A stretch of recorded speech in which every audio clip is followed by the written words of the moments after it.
Hello students, this is a lecture series where we will be studying computer organization and architecture. So today is an introductory class, so I will try to give you a small, like a large picture of what all things we are going to study in this course, okay? So first thing first, whenever you start studying something, you must be having these two questions with you, right? What and why? So let's deal with that first. So first question is what this course contains, right? What this course contains. The second thing is what is the need to study this course, right? Why are we studying this course, right?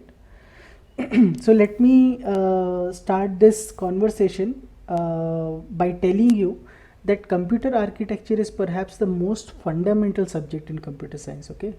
So whatever we do, like be it surfing the web, be it sending the email, be it writing a document, like everything is on the top of computer architecture, okay? So let's discuss what it deals with. It basically deals with the hardware aspect of like a computer, okay? And this subject explores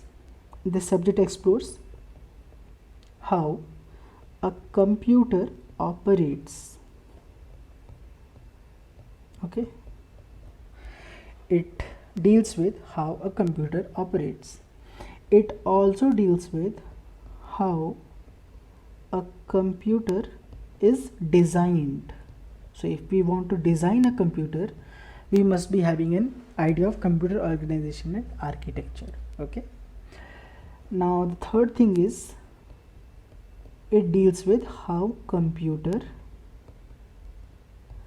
is built. Now you must be having this question like design and build are same, right? No, actually in the context of this subject, like design and build are two different things. We will be looking into it, okay? So worry not. So these are the three things basically. This course contains these three things: how computer operates, how computer is designed, and how computer is built. Okay, so now to answer the second question, like why we study computer architecture and organization. So since you are a computer science student, I will consider you to be either hardware engineer, okay, or a software engineer. You can either be a hardware engineer or you can be a software engineer, okay? So if you are a hardware engineer, you must know how different hardware components are functioning, like in order to physically know that how physically our computer perform, right, certain tasks. So you should be having an idea. And in case you are a software developer, again you will be requiring this knowledge because you are going to develop applications, right? So if you are developing an application, you want that application to be faster, you want this application to be easier to use, okay, and you want this application to be cheaper, okay, you want this application to be more efficient, right? Efficiency is a must, right? So all these things are quite related to what we study here. Like if you are going to build an app, that app will always run on a computer or some device, right? So we should be having an idea how that device works, right? How computer or any device works, right? If we also have this idea how it is designed, then we can do some modifications to make our app efficient, right? Or we can do some app settings in order to make our app more efficient, right? Similarly, if we know how computer is built, we can use that information in order to make our app more efficient, okay? So this is the basic reason why we study computer organization and architecture. But again, we will get a better idea of all these things like in our upcoming classes, okay? Okay, so let's start. This is the syllabus. Before starting, this is the syllabus. So I think most of you must have studied this subject in your bachelor's. You must also be familiar with all these terminologies like ALU, data path, machine instructions, right? But in case you are not familiar with any of these things, no worries. We will be starting from scratch and we will try to cover everything. Okay, so you need not worry. Okay, one thing what you can see here is like you are seeing here the name computer organization architecture, right? So name itself says like this whole syllabus is entirely two things: computer architecture and computer organization. Okay, the entire syllabus is kind of divided into two parts: computer architecture and organization. Okay, again, you need not by heart these terminologies for now. We will be discussing all of these topics in great details. Okay, so let's start our discussion. Okay, okay, I know most of you might not be confident enough to call yourself an engineer for now, but let's suppose you are a good engineer. Okay, and you are also asked to build a computer for person X. So there is a person X who is asking you to build a computer. Okay, and you are an engineer. Okay, a good engineer. Okay, so what is the first thing that you will be doing for a person X to use a computer? So person X will ask you to build a computer because he wants to use this computer, right? So for a person to use this computer, he needs to give instruction to the computer, right? So eventually he will be instructing the computer. He will be giving instruction to the computer. So if he is going to give instruction to the computer must understand that instruction, right? So the first thing that you will be doing is you will be defining a language, the language that a computer understands. Okay, the language in which the computer will take order or command from person X. Okay, again, now what do you mean by language? Basically a language is nothing but like specifying some meaning to a sequence of word. Okay, okay, let me give you an example here. Okay, so for example, let's leave computer for now. Let's say a person needs to instruct Joe. There is a person named Joe.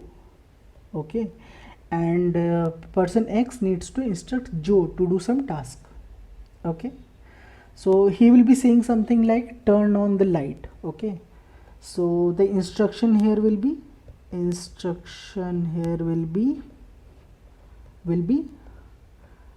turn on light, right? This will be the instruction here. Okay, now here what is this? This is nothing but sequence of words, right? The instruction is nothing but sequence of words. Okay, and each instruction will have two parts. What are those parts? Turn on. What is turn on? Turn on is an operation. So this instruction will have an operation within it, and it will also have the operand within it. What is operand? Operand is an entity on which this operation is going to be performed, right? So each instruction will be having operation as well as operand. Okay, I think this is clear. Okay, so the same goes with the computer as well. So if a person X wants to instruct a computer, he must be getting this instruction in the form of operation plus operand. Okay, now the problem here is a computer is a digital device, right?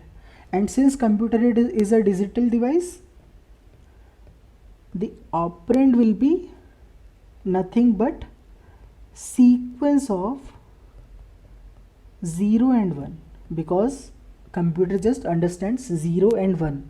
Okay, So the operand will be a sequence of 0 and 1. Similarly, operation will also be a sequence of 0 and 1, right? It will also be a sequence of 0 and 1.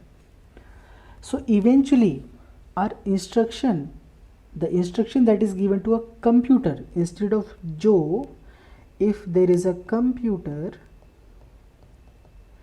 and instruction is given to a computer, then our instruction will look like some sequence of 0 and 1, right? So basically, like, instruction will look like a sequence of 0 and 1, and we will be defining a language for a computer. So first thing, what we will be doing, we will be defining the instruction set. What is instruction set? The set of operations that a computer can perform. Set of operations that a computer can perform. So we will be having some set of operations like addition, multiplication, subtraction, okay, load, store. All these operations we will be having a list of these operations as an instruction set.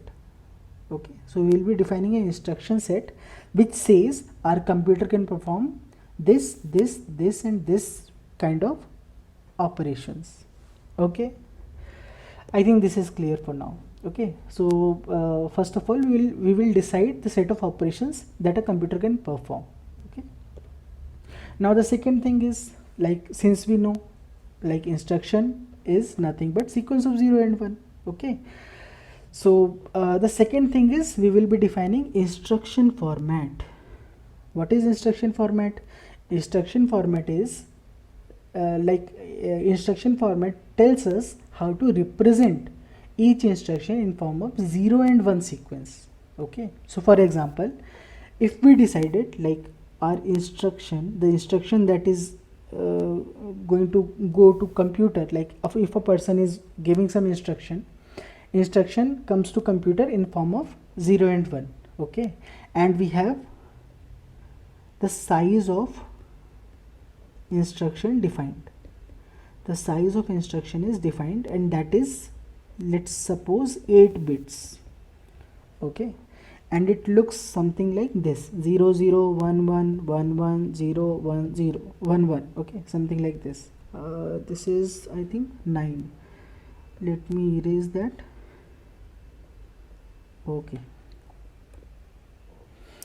Okay, so let's suppose we have fixed this size of instruction to be 8 bits. Okay, then one possibility of for a computer to understand this is, it will consider first 4 bits to be operation, and next 4 bits to be operand. Okay, operand. It can also consider first 2 bits to be operation and remaining bits to be operand. So what, out of these two, what our computer should be understanding? This is ambiguous, right? So we will be defining how many bits are there for operation, how many bits are there for operand, and how many types of instructions are there. Like, we will be having a look at all these things in great depth, but for now, you must be knowing that we will be defining an instruction format. Okay, instruction format is nothing but it tells us how to represent each instruction in form of 0 and 1 sequence. Okay, now since instruction also sometimes uses data, so how it is using data? Like, for example, we have addition operation. Okay, like if a person wants to give like instruction to computer to add 5 and 6, add 5 and 6. Now here 5 and 6 are nothing but data, right? Again, the data, this data cannot go into integer format from integer format in this computer, right? Computer won't understand 5 and 6 in integer format. It will be in some format, in some binary format, like 5 will be represented as something and 6 will be represented as something, right? So that representation we will be defining here. So we will be defining the data format as well. Okay, so we will be defining instruction set, we will be defining instruction format. Within this instruction we will be defining what will be the format of data. Okay, so so this is first thing. We will be defining a language that a computer understands, and this language is nothing but machine code. Language for a computer is called machine code. Okay, I think this is clear for now. The other thing, for like if you are an engineer, what is the other thing that you will be doing? You will be designing the processing logic. So we got the instruction, right? We got the instruction from person X, and we defined how our instruction will look, right? How it will look, right? Now everything is feasible for computer. Computer must understand this instruction, right? Because he has this language inbuilt in itself, right? Now now what happens here is, for example, he gets this add 5 and 6. What will he be doing? He will be adding 5 and 6, right? This is the main concept. This is the main thing that he will be doing. So we will be designing a processing logic for each instruction. Okay, so we'll be defining a processing logic for each instruction here. Okay, and these logics are kind of hardwired into the design of CPU hardware. So CPU is something like within a computer there is one component called CPU. We will be dealing with CPU as well in some time, but for now just understand there is a CPU within which we will be designing this logic. Like we will be defining this logic, we will be hardwiring this logic. Okay, so yeah, this is all we will be doing.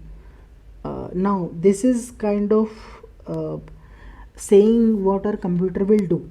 Like we defined the language, we designed a logic. Now this logic is on the paper, right? And this language is again on the paper. So how will we make a computer? We will be assembling hardware components and managing their intercommunication in order to implement. We will be implementing all these logics, like all the processing logic, and we will be implementing the language and define functionalities efficiently within the computer. So defining part or designing part is called computer architecture. Like this part is called computer architecture, and the implementation, actual physical implementation, like how will we arrange all the components of hardware components of a computer, it comes under computer organization. Right? The name itself is giving some idea. Organization, architecture, building some architecture, right? So yeah, like these are the two modules here, computer architecture and organization, and we will basically discuss only and only these two things throughout our course. Okay, so I hope from now on architecture and organization individually will make sense to everyone here. Okay, so let's proceed now. For example, now let's suppose that we designed the computer. Okay, we have the computer with us, and we also define the set of instruction that this computer will support. Okay, so in general, let me tell you, the instruction that we define are supposed to be extremely primitive. Okay, so for example, let's say this computer to be computer A. Okay, and let's build a list of operation it can perform. It can perform addition. Okay, it can perform subtraction. Okay, it can perform load, it can perform store. So what is load, what is store, we will be discussing that as well. So for now, let's have a discussion on what this computer has as a list, like as a instruction list, instruction set. Okay, now since we have this list, so are we saying that our computer can only perform these many tasks? Like our computer can perform just addition, just subtraction, just load, and just store? Kind of yes, but actually no. For example, if this computer wants to do multiplication, okay, if it wants to do multiplication and it does not have any instruction for that, how will it do this multiplication? For example, person X want to get 5 into 4. 5 into 4. How will we perform 5 into 4? For example, we are computer. How will we perform 5 into 4? So the other thing that we can do here is using this list. We can do addition, we can do subtraction, load, store. So using these instructions, what we can do is we can do addition of 5 and 5, right? And we can save it somewhere. For example, someplace R. Okay, someplace R1. Okay. Now what we can do, we can again do the addition of this thing, the result of add 5 and 5 with 5, right? Now we can store it in R2. So it is kind of 3 times 5, right? Now we need 4 times 5, right? Now what we will do, we will add R2 to 5, right? And we will store it in R3. So now R3 will be our result, right? And this sequence of 3 instruction will build us a multiplication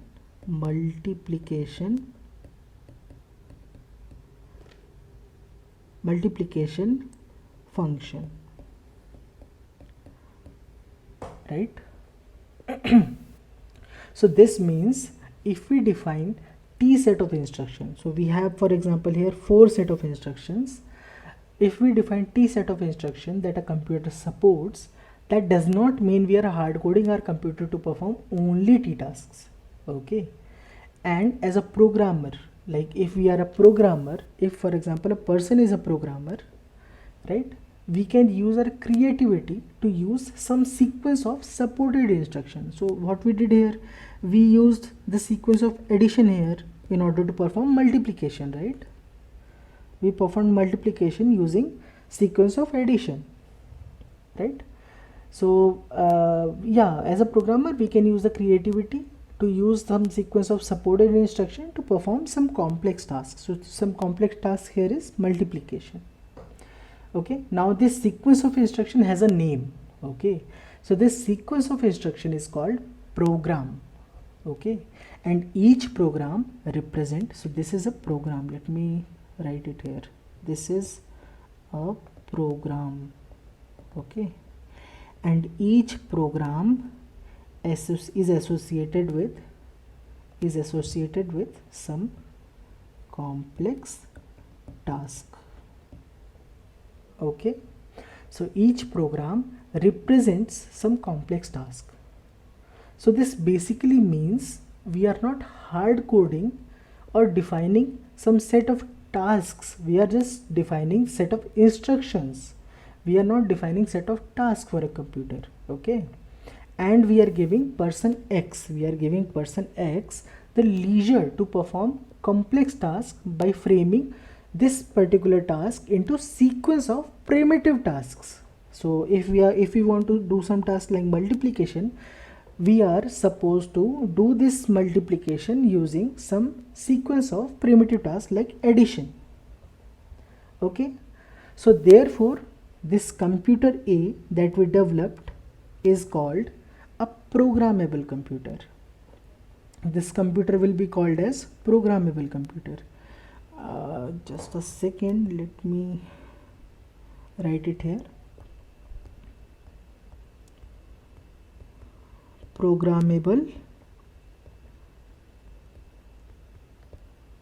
computer. That means we can program the task it can perform based on the instructions that are stored within that computer. Okay, there are some constraints because of this list of instruction, but the list of instruction is not the only task that a computer can perform. Okay. So it is also called, like, these type of programmable computers are also called as stored program computers. They are also called as stored program computers. Okay. That basically means that we can store a program in computer and execute this program whenever needed. So for example, we have this sequence of instructions, stored somewhere in program, stored somewhere in computer, and when we give input like a command to execute this program P, so for example this is program P, multiplication program P, and we are giving command as an input to execute program P, we will get the output as the result, like as the multiplication of 5 and 4, right? So I think this makes sense. So we can also make a block diagram here. Let me erase it first. I'm sorry, I have less space here, so I'll have to erase this.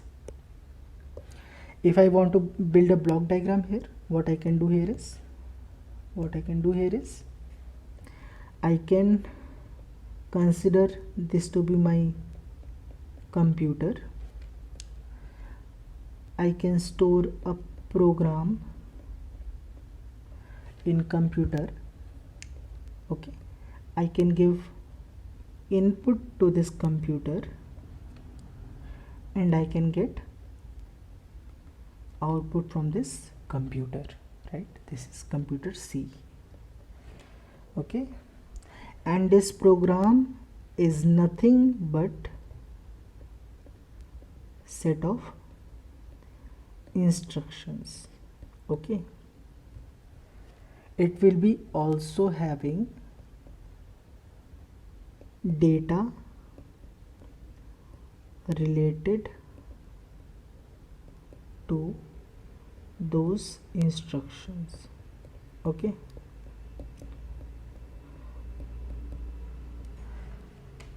right? So the instruction was to add 5 and 5, but we have 5, right? So we should be we must be giving this 5 also to this computer, and when we do that, like, that is how our program will execute, like it will add 5 and 5. So we will be having set of instruction and data related to those instruction as a program. Okay, so program consists two things: set of instruction and data related to those instructions. Okay. So I think you all must have used browsers, right? Browsers, I think everyone knows, right? Let's take an example of Firefox browser. Okay, So browser is nothing but a program. A program such as Firefox is actually made of sequence of millions of these simple machine code instructions. So this every computer has a set of an instruction set, right? And an instruction set cannot be like the millions of machine code instructions, right? An instruction set will never contains millions of machine code instructions. It is us who are making the applications or programs in such a way that we are using some defined set of instruction to make this like very complex things like a Firefox. So Firefox is nothing but a sequence of millions of these simple machine code instructions. Okay, so actually it is little hard to believe that something as rich and as complicated as Firefox can be built up like out of just instructions like addition or comparing two numbers, but it actually works like this. So that is how it works. Okay, I think I am making sense here. So I am making sense here till now. So let's proceed. Okay, let's proceed our discussion. Now let's see how our computer actually looks from inside. Okay, so let's consider an example of single processor computer. So this is the single processor computer. Okay, now if we cut open this computer, we will basically see four major components here. You can see that here as well, like let me mention it here. CPU, which is a brain. CPU, which acts as a brain of a computer. Okay, we have something called as main memory. Main memory is nothing but a storage unit of computer. Okay, so we have multiple storage units of computer, like we have different memories.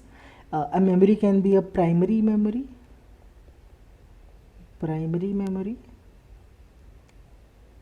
and a memory can be secondary memory. Okay, but these secondary memories are actually IO devices. Okay, and we have storage unit like primary memory. We have a primary memory here, which is different from secondary memory. Okay. Okay, so we have brain of computer, we have storage unit of computer, we also have user interface. So this is a computer, right? And person X, remember person X wants to kind of use this computer, right? So we should be having a user interface. For example, this is person X. Okay, he wants to use this computer. Okay, so he will be sending something in understandable format through this input device. Now this input device will convert it into some binary sequences, and that is how it will communicate across these different components. And whenever we want to convert this into human understandable format, our output device will do the same. Okay, so IO device is nothing but user interface for a computer. Okay, and secondary storage, as we discussed, is also an IO device. Okay, so we can see here IO device, like this is input device, this is output device, this is IO device, this is main memory, this is CPU. Now what is remaining? System bus. System bus is also a component within this computer. Okay, so there are basic four components. Okay, let me erase this and let me write it here. There are basic four components here: CPU, main memory,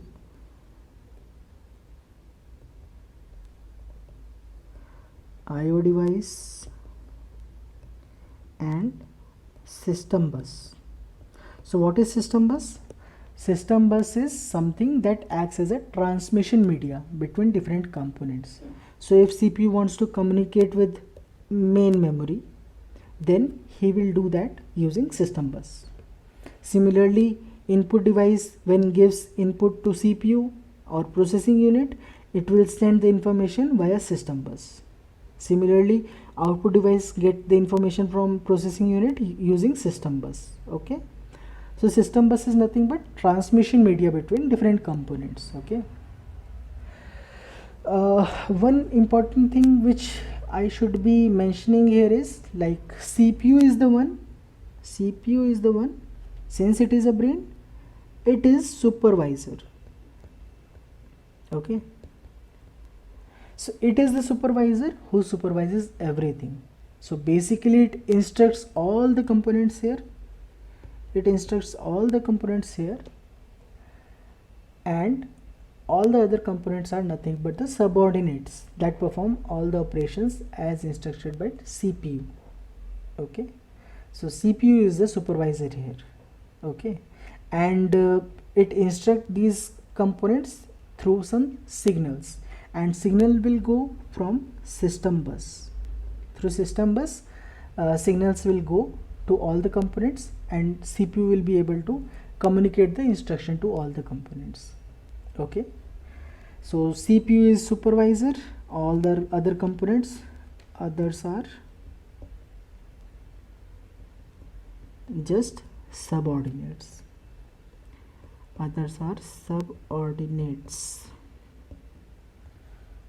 Okay, I think this is clear. Okay, one more thing, the operating speed, the speed with which a computer operates, operating speed of CPU is highest. Like he has this operating speed which is greater than all the other components. Okay, now what is this operating speed? You must be having this question, right? So what is this operating speed? We will be discussing that as well in some time. Okay, so for now let's park this question, and we will come to this question again. Okay, let's continue our discussion then. So now let's briefly see how any program, so we are giving some program, right? We are storing some program.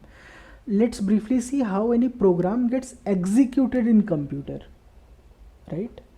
So let's again take the same browser example. Okay, so we have this Firefox with us. Okay, and this is Firefox. Okay, so when we download this Firefox, what happens? Actually it's exe file, firefox.exe. This file gets saved in our computer in secondary storage. Okay, this is a secondary storage. So this exe file gets saved in our computer in secondary storage device. Okay, now whenever we double click this file, so what you do, you just double click on the icon, right? So when we double click on this file or on the icon, the operating system, you must be having an idea what operating system is, right? I think you must be done with the operating system till now, and you must be having a good idea what operating system does. So I am assuming that you are having some idea what operating system is and how it does all the things. Okay, if you are not having any idea, I will mention what exactly it is doing, but I'm hoping that you must have read operating system till now. Okay, so what operating system does is, whenever we click or double click this icon, operating system that is present in our computer copies this program. It copies this program into main memory. Okay, it copies this program into main memory or RAM, random access memory. So what is RAM, we will discuss. Okay, so for now let's suppose this is a process like this. Sorry, for example, this is a program firefox.exe, and whenever we want to execute it, first operating system loads this program into main memory. Okay, and then what it does, operating system tells CPU to perform all the to execute all the instruction present in this program. So what happens actually here is, whenever a program is loaded into main memory, okay, it is given by operating system its own area. So this actually whenever a program goes to main memory, it is actually called a process. Okay, so process is nothing but a program in execution, and it actually has a certain structure. Okay, so this is basically a structure of a process. Okay, and there is a part in this particular area which is called text. So text will contain all the sequence of instruction here. Okay, all the sequence of instruction which we are supposed to kind of execute, all are present in this text section. Okay, now what happens here is, operating system says that CPU now go and execute each instruction one by one from text section, and operating system kind of gives the starting point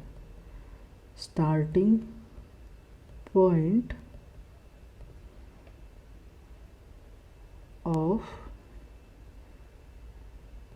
process P1, from where this CPU will be fetching the instructions. Okay, so CPU will execute I1, it will then when it will be done, it will then fetch I2, instruction 2. When it will be done, it will again fetch instruction I3, and this is how it will execute the entire process, entire program. Okay, so CPU one by one execute all these instructions sequentially. Okay, so one thing which I want to mention here is like this whole type of design which we are discussing here is kind of von Neumann architecture. So von Neumann was a person who proposed this kind of design. Okay, so this is nothing but, this whole design which we are discussing here is nothing but von Neumann architecture. Okay, and von Neumann architecture states that any program, in order to be executed, it must be inside main memory. So what is a program? Program is nothing but instruction and data, right? We discussed, right? Program is nothing but instruction and data, and if we want to execute this program must be inside main memory, right, in the form of process. And it also states, like this von Neumann architecture also states that CPU will fetch all these instructions from main memory sequentially, right? I1 will get executed, I2 will executed, I3 will get executed. There is an exception here, like it depends on the type of instruction. If type of instruction is jump instruction, then it can go to some particular place, to particular instruction, but we will be looking into that as well. So for now, what you can understand here is CPU will fetch all the instruction from main memory sequentially. Okay. So this is all about our Firefox program. I think this is kind of an abstract. Let me take an example of a C program, because you might have read about you might have read C programming as well, right? So I think me giving a C program example will make more sense, because you are familiar with that kind of programs, right? Okay, so for example, you have implemented hello.c. so this is a code snippet, like it is #include stu.h, and in main we are just kind of printing hello world. Okay, so this is hello.c. okay. Yes, I think you must have written or at least seen a C program, so this is a prerequisite.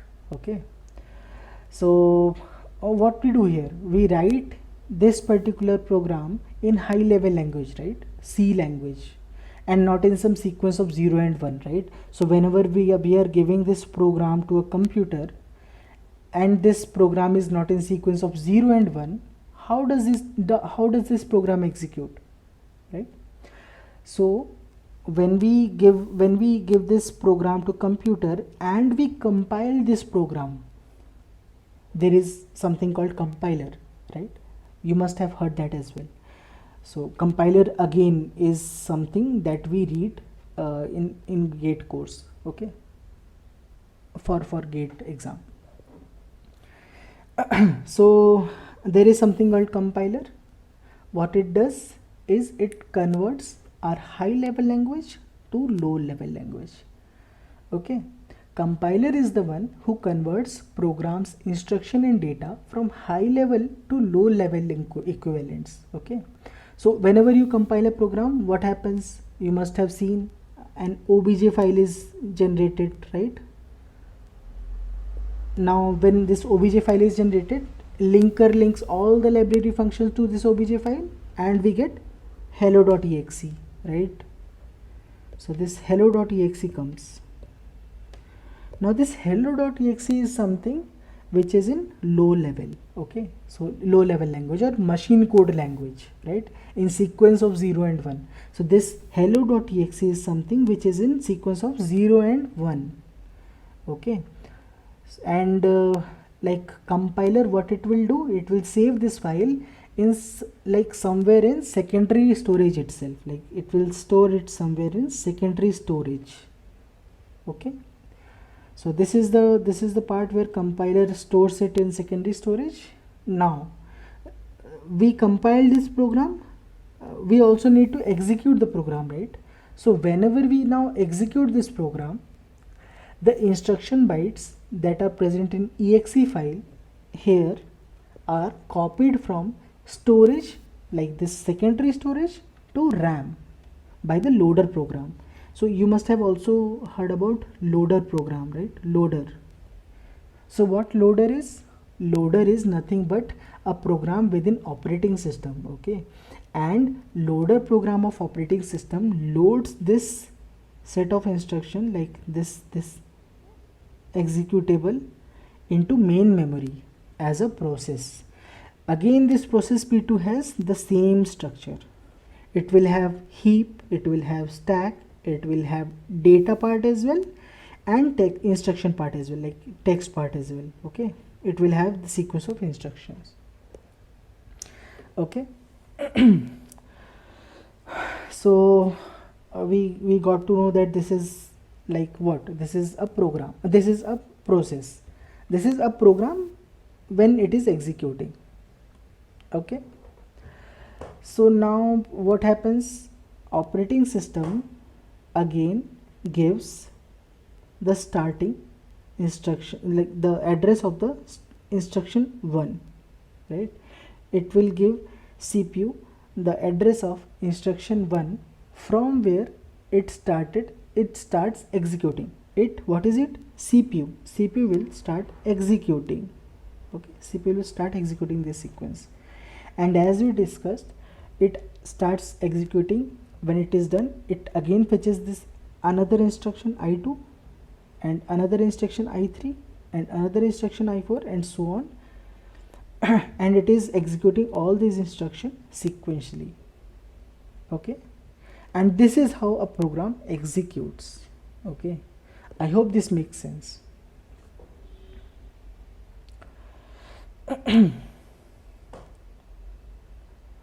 So now everyone might be having this question, how CPU fetches these instructions that are present in main memory, right? How will it know where to find the next instruction? So for example, OS told CPU that first instruction is present in some address like 2000. How will it know that where is the next instruction, right? You will be also having this doubt, like how CPU understands what operation to perform, right? It is getting this instruction, but how is it performing this particular operation within the instruction, right? So you will be having that question as well, okay. So I know there are many questions, but we will see everything here, okay. We will see everything in some time, but before that, let's complete our discussion on structure of computer, okay. So let's first see all the components that we saw earlier in structure of computer here and discuss them one by one. Okay, so let's start our discussion with IO device.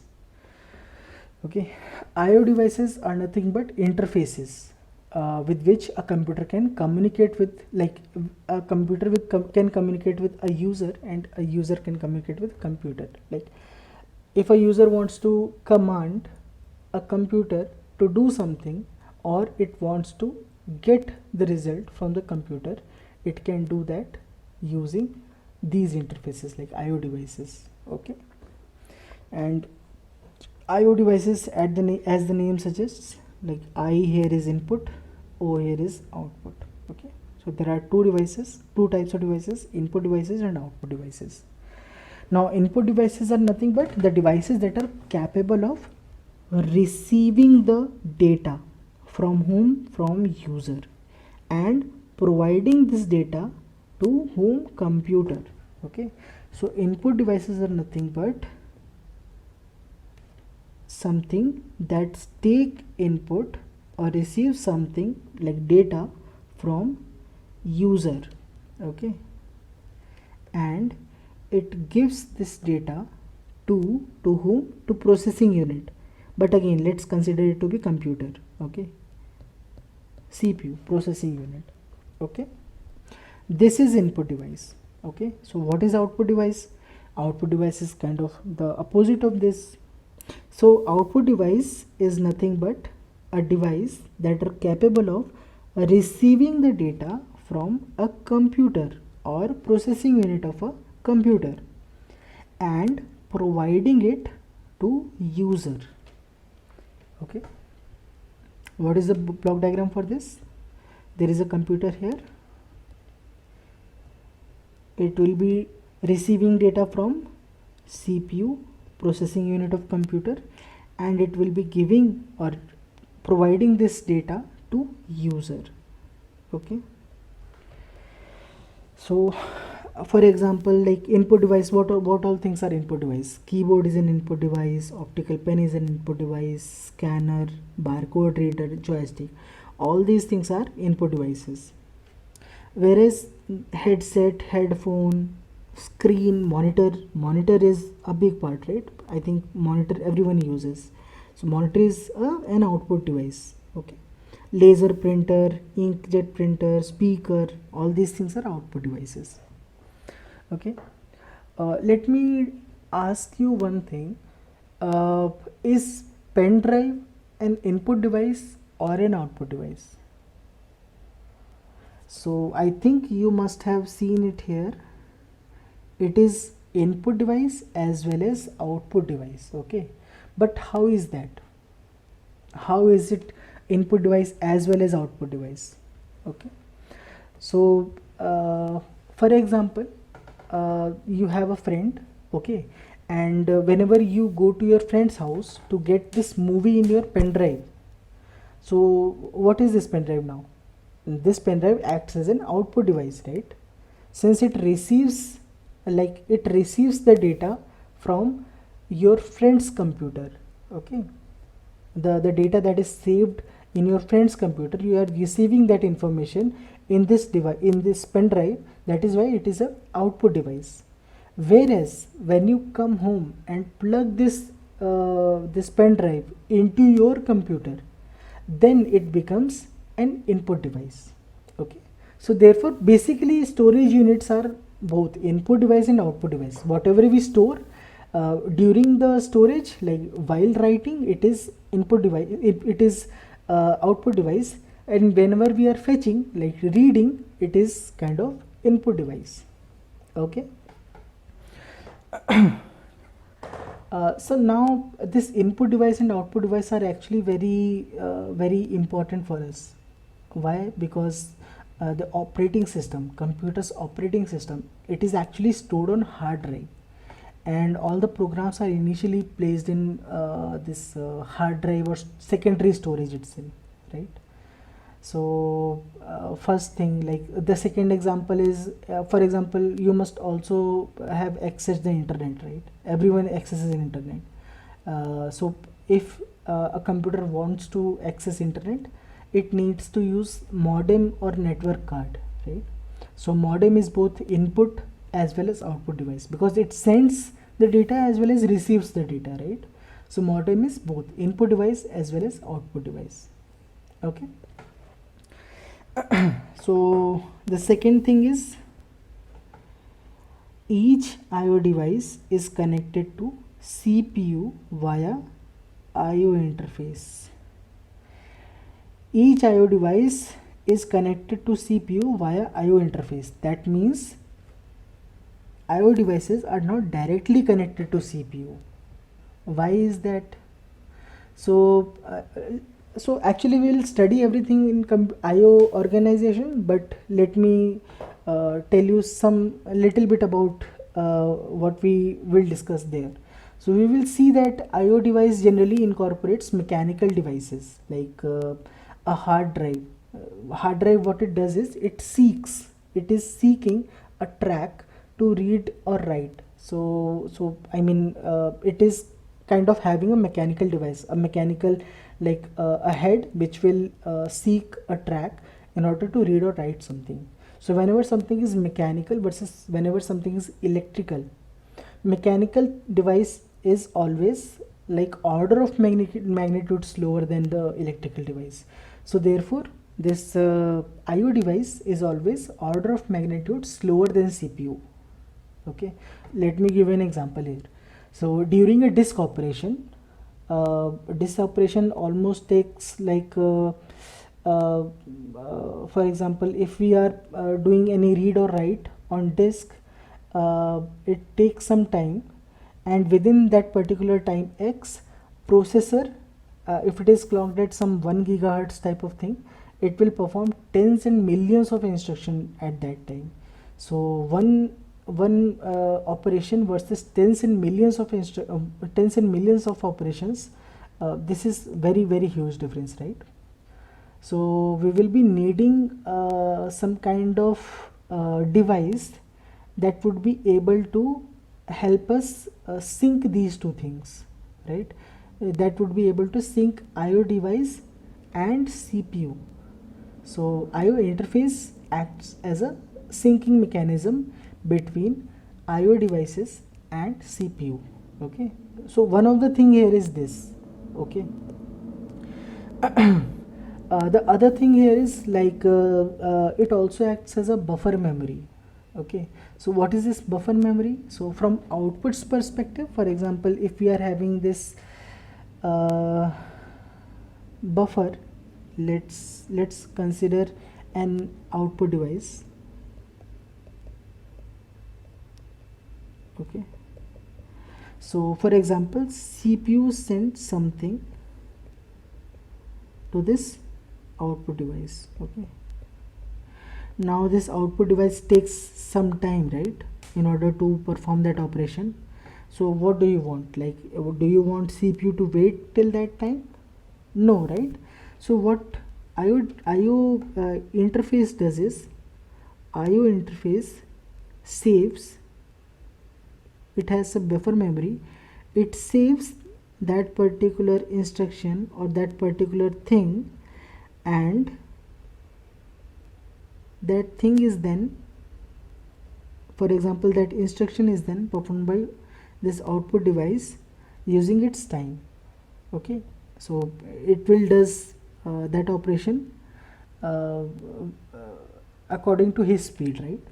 And CPU will not be waiting for output device to perform that particular operation. Okay, so for example, if we want to store something in a storage unit, IO interface will kind of have a buffer. It will store this information here, and it will, so CPU also does context switching, right? So there are multiple processes that are running at a time in CPU using CPU, right?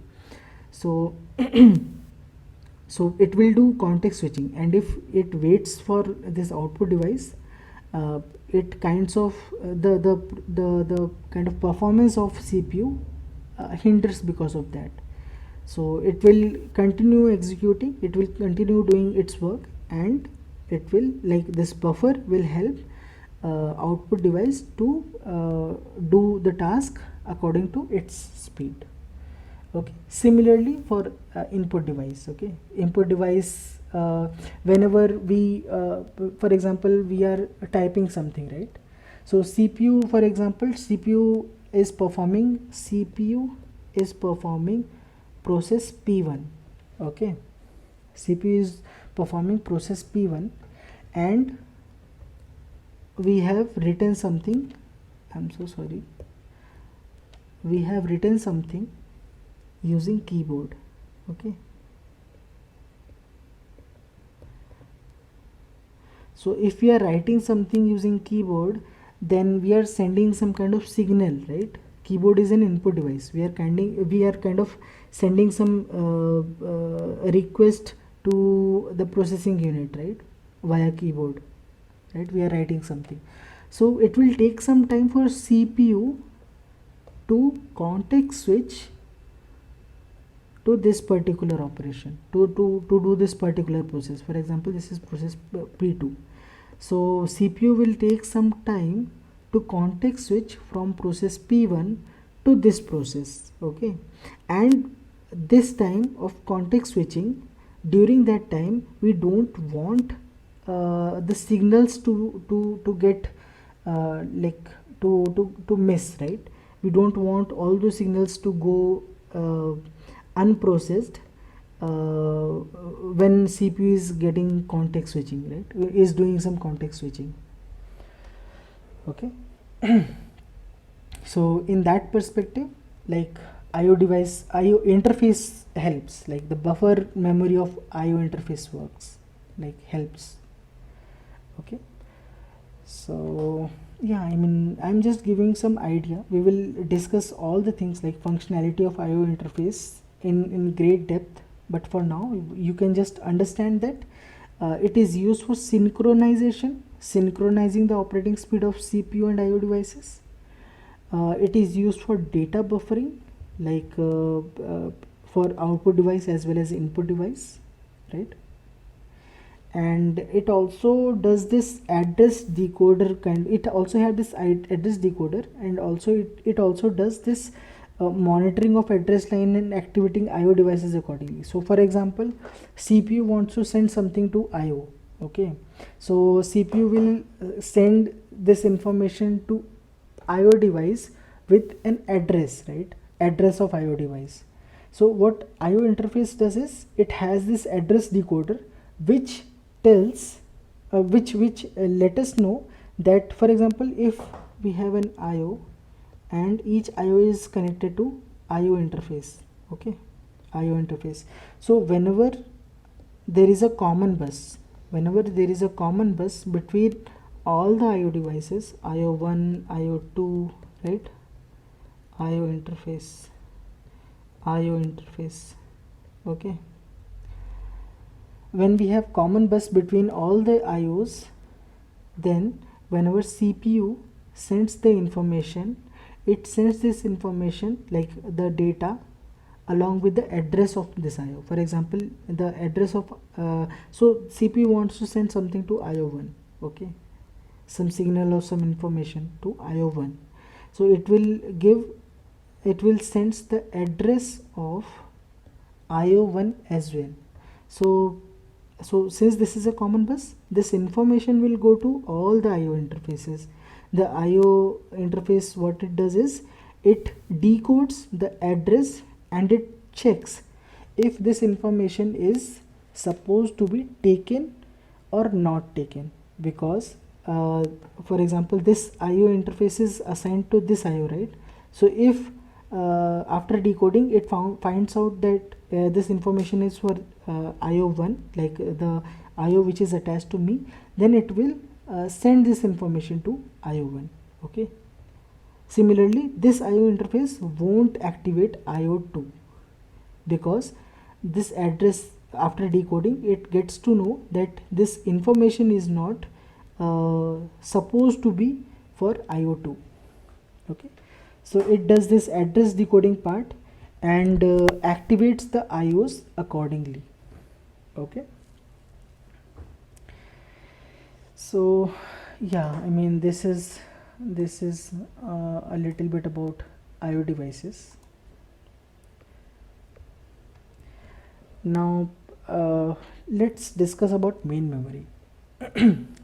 So as we discussed, like when a program is loaded from secondary storage memory to main memory, it is called a process, right? And this process will have instruction as well as data, right? And while executing this program, CPU will fetch all the instructions and their respective data from main memory itself, right?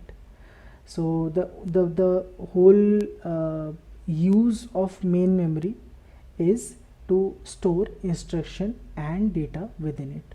So main memory will just have two things. It will have instruction and it will have data. Okay. Now this main memory are actually of two types, volatile and non-volatile. So the volatile version is a random access memory or RAM as we say, and non-volatile version is a read-only memory or ROM. Okay, so RAM is volatile. That means whenever a computer turns off or gets restarted, in that case the information that is stored in RAM will become garbage information. As soon as it gets restarted, the RAM, the information, all the information within RAM will just become garbage information. Okay, but the plus point of RAM is we can randomly access any part of this memory, and we can rewrite this memory. Okay, so we can rewrite this memory. Whatever is there in this memory, we can rewrite this information within this memory. The only difference here is, like, first of all, it is non-volatile. That means when a computer powers, the power of a computer goes, or it is turned off, or it gets restarted, in that case read-only memory, the information within this read-only memory will not get erased. Okay, and as name suggests, the only drawback here is we can't rewrite the information within read-only memory. Okay, so read-only memory information, like in read-only memory, information is stored and it can be only read and not rewritten. Okay, so RAM supports two operations, read and write, whereas a read-only memory only supports read. Okay. Okay, so if read-only memory supports only read and random access memory or RAM supports read as well as write, I mean, why are we just like using ROM? Where exactly does ROM comes in picture? So tell me one thing, whenever system turns off, what happens? Like whenever we turn on the system, what happens? Okay, let me tell you that. Okay, I think you all must have heard about BIOS, BIOS, basic input output system. Okay, so when system turns on, what BIOS does is it initiates this power on self-test sequence, post sequence. Whenever system turns on, whenever system turns on, what it does, like BIOS here, what it does, it initiates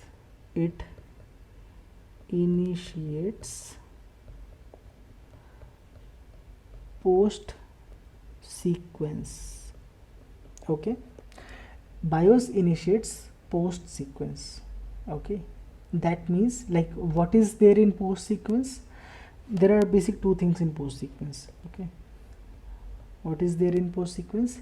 It basically checks if all components of computer are present and functioning. For example, in post sequence it will check if CPU is there, it will check if memory is there, it will check all the components of computer which are there, like which are they present, or if they are present, are they functioning.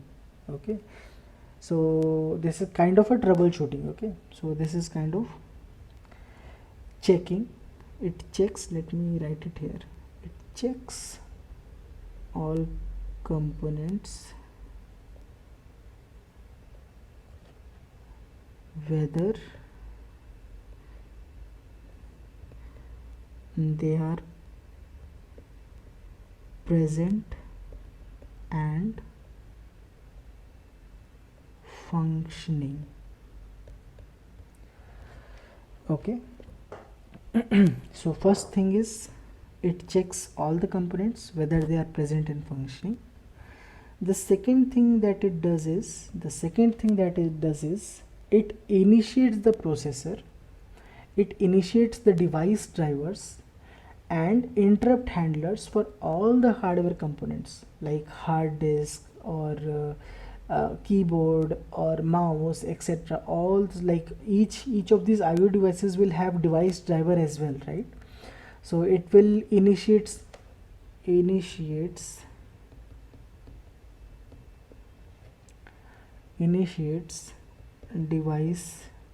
drivers, it will initiate interrupt handlers. Okay, so yeah, it will initiate these things. It will also initiate processor. Okay, now these are the only two steps that power on self test or POST sequence will do. Let me write POST full form as well. POST means power on self test. That means a test that is performed when power gets on. Okay, self test that is being performed when power is on. Okay, when system is getting restarted or started. Okay, so this is what post sequence will do. After post sequence completion, what BIOS will do is it will execute the instructions which load operating system. Okay, so what it does is, let me write it here, it BIOS executes the instructions which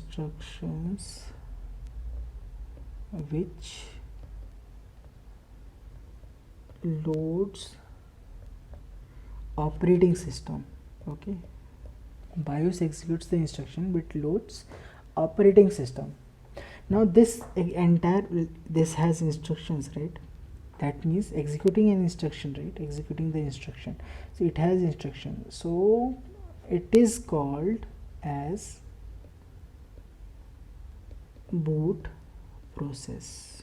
Okay, this particular set of instruction is called boot process.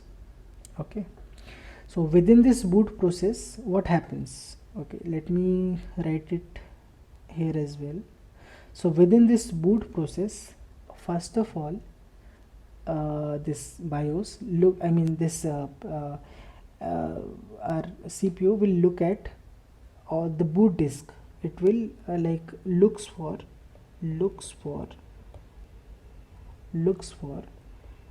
boot disk. It will look for boot disk where OS is present. Okay, it will check the boot disk where OS is permanently stored. Okay, it is mostly our secondary storage device. Okay, it will check secondary storage device where exactly this OS is present. Okay, now what it will do is it will load this OS from secondary storage to RAM. Okay, it will load OS on the RAM. Okay, again loading this OS on the RAM is again a program. So this is called as bootstrap loader program. Okay, so using this bootstrap loader program, OS will go into a RAM. Okay, so for example, this is a RAM, there is a memory part which is assigned to OS only, operating system only. So whenever BIOS executes this, whenever BIOS does this boot process, right, executes this boot process gets operating system gets loaded into RAM using bootstrap loader program. Okay, now operating system comes into main memory from secondary storage memory, and after this everything is covered, everything is done by OS. Okay, kind of operating system takes care of everything after this. Okay, so this is the entire discussion about BIOS, but the main question comes, where exactly should the BIOS be present? Like, it should be present in RAM or it should be present in ROM? It should be present in ROM, because after power off or before turning on, BIOS, everything that BIOS does, it will erase, right? So how will our computer start or restart, right? So this BIOS should always be present in read-only memory or ROM or non-volatile memory. Okay, BIOS is always stored in read-only memory. Okay, and there is a term actually. So this ROM within which BIOS is present is actually called BIOS chip. Okay, now you must have this question, right? Secondary storage is also something, right, where I mean OS is actually present in secondary storage, right? So and again ROM is something which is non-volatile. So why are we not placing operating system directly into ROM and we are placing operating system into secondary storage? Why is that, right? So in early 90s actually this hard disk got very accessible and cheaper, and it also came with very large capacities. Okay, this eventually allowed operating system to equally grow. Like operating system, every time there are multiple releases, multiple updates, right? So so what happens is operating system keeps on getting bigger and bigger, and there was one time when it no longer fitted into traditional ROM chip. Okay, and since after 90s secondary memory was kind of bigger, cheaper, accessible option, so we went on to secondary storage instead of ROM. So now operating system is stored in secondary storage instead of ROM. It was at one time stored into ROM. Okay, ROM also has this massive disadvantage, right? So whenever this OS update or any kind of patch is getting released, those ROM chips that we have, for example, if OS was in ROM chip, we had to replace that ROM chip, right? Or we had to reflash those ROM chips, but that particular thing was quite expensive, right? So instead of ROM, we went for secondary storage device in order to store operating system. Okay. So I think till now I'm clear, I'm able to make you understand all these things. Let's proceed. Okay, so this was kind of physical, like this is how actually RAM looks, sorry, this is how actually RAM looks. Okay, and this is actually how ROM looks. These are some chips. It looks something like chip. Okay, ROM looks like this. Okay, let's continue our discussion on main memory. So basically the task of main memory is to store instruction and data, right? The basic task of main memory is to store what? Instruction and data, right? And again, these data and instruction will be stored in main memory in a format which CPU understands, because CPU is going to process it, right? So instruction and data will be stored in main memory in binary format.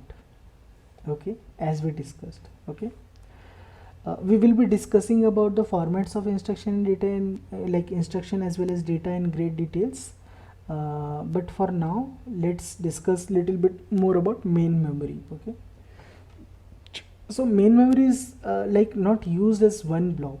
So if you just have one process in memory, it is not efficient, right? So for example, like OS is also in main memory, right? So if OS is in main memory and we are using main memory is only as a blob, then we will never be able to run any other program, right? Because eventually we need to put the program into main memory, right? So thankfully that is not the case. We never use main memory as a blob. Okay, so main memory is actually divided into very small units called as cell. Okay, main memory is equally divided. It is equally divided into small units called as cells. Okay, and each cell can store x bit of information in it. Like if we have a cell, the cell capacity will be x bits, and this capacity of cell is also called as size of cell. Okay, it is also called as size of cell. Now the size of these cells are actually predefined when we design a memory chip, right? So we design memory chip. During the design of memory chip, we define the size of these cells. Okay, and there are two types of design with like we can design memory chip in two types. Like it can either be byte addressable, or it can be word addressable. Okay, so what is the difference between byte addressable memory and word addressable memory? So let me tell you, a byte addressable memory is the one where size of one cell is 8 bit or 1 byte. So for example, this is cell 1. Okay, so here I think 1 2 3 4 1 2 3 4 5 6 7 8, there are 8 bits present in cell 1. That means this particular memory chip is byte addressable. Okay, whenever the size of one cell is 8 bits, okay, whenever the size of cell is 8 bits, then we call that particular memory to be byte addressable memory. Okay, similarly, what is word addressable memory? Word addressable memory is the one where size of one cell is one word. Whenever the size of okay, let me use another page. Okay, so whenever the size of cell is equal to 8 bits, then we say it is byte addressable. Okay, and whenever the size of cell is one word, that means it is word addressable. Okay, so now the question arises, what is word, right? What is word? So word is actually a fixed size data that is considered as a unit by a processor. Okay, so basically what happens is main memory is kind of a storage unit, and its only purpose is to serve CPU, right? Everything which it contains will be going to CPU, right? CPU. Okay, so basically each processor, while fetching the data from main memory, fetches only one unit of data at a time. So whenever CPU fetches data can be anything, like let's say content. Whenever CPU fetches the content from main memory, it fetches only one unit of data at one time, at one cycle, okay, at one time. So this particular unit of data is called one word. Okay, and now this one word can be any number of bits. For example, 16 bits, it can be 32 bits, it can be anything. So whenever CPU fetches the data from main memory, okay, fetches the content from main memory, it fetches this content, like it fetches one unit of that content at one time, and that unit is called word. Okay, and within the CPU, everything is capable of storing or performing the operation on these fixed size data only. So CPU will be having many things, like it will be having registers. So registers are actually kind of CPU's own main memory, CPU's own memory unit. Okay, registers are CPU's own memory unit. Okay, it will be able to store one word of information. Okay, CPU will also have ALU, arithmetic and logic unit. What it does is it performs the operation. So it perform, for example, addition. So for example, if you want to perform the addition will require operand, like when we discussed, right, add 5 and 5. So it will be having these two things. So these two things will be one word of information. So ALU will support one word of information, like all the second operand will also be one word. Okay, one word of information. Okay, so ALU will support one word of information, it will give an output in one word. Okay, so all those components within the processor are capable of doing this operation and storing on these fixed size data. So this one word is that fixed size unit. Okay, so again, this word is always dependent on what? It always depends on the CPU, right? It always depends on CPU. Word always depends on CPU, right? Okay.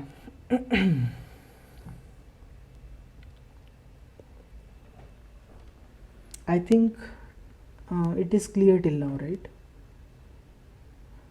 If the size of cell is 8 bits or 1 byte, it will be byte addressable.